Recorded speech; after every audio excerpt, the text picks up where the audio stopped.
சென்னை மாநகரத்தில் பெரம்பலூர் பகுதியில் செயல் வீரர் கூட்டம் இன்றைக்கு சீரோடும் சிறப்போடும் நடைபெற்றது.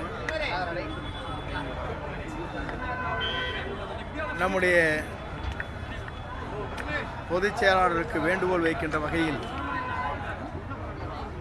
ஆர்வ அர்ஜுன் அவர்கள் ஒரு கோரிக்கை வைத்தார்கள்.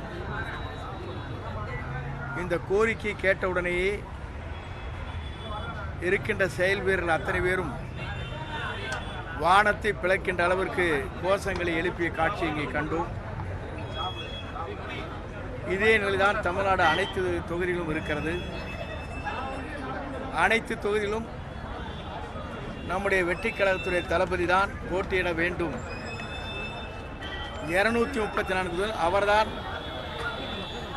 வேட்பாளர் என்ற முறையில் பெரம்பலூர் சட்டமன்ற தொகுதியில் செயல் வீரர்கள் எழுப்பிய குரல் வானத்தை பிளக்கின்ற அளவிற்கு இந்த குரல் இங்கே எழுப்பப்பட்டிருக்கிறது என்பதை காணுகின்ற போது 234 தொகுதியிலும் அவர்தான் வேட்பாளர், அவர் யாரை விரல் காட்டுகிறாரோ அவர்தான் சட்டமன்ற உறுப்பினர் என்ற வரலாறு தமிழ்நாட்டிலே மிக விரைவில் 2024 உருவாகும்.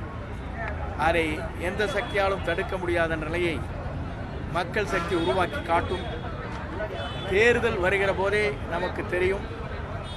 தேர்தல் அறிவித்த நாளில் காலை 10 மணிக்குள்ளேயே வெற்றிக் கழகத்துடைய தலைவர் தளபதி தான் தமிழ்நாட்டை ஆளப்போகிறார் என்ற நிலை வாக்காளர் பெருமக்கள் ஆர்ப்பரித்து வருகிற காட்சியை நீங்கள் காணப்போகிறீர்கள் என்பதை மகிழ்ச்சியோடு நான் தெரிவித்துக் கொள்கிறேன்.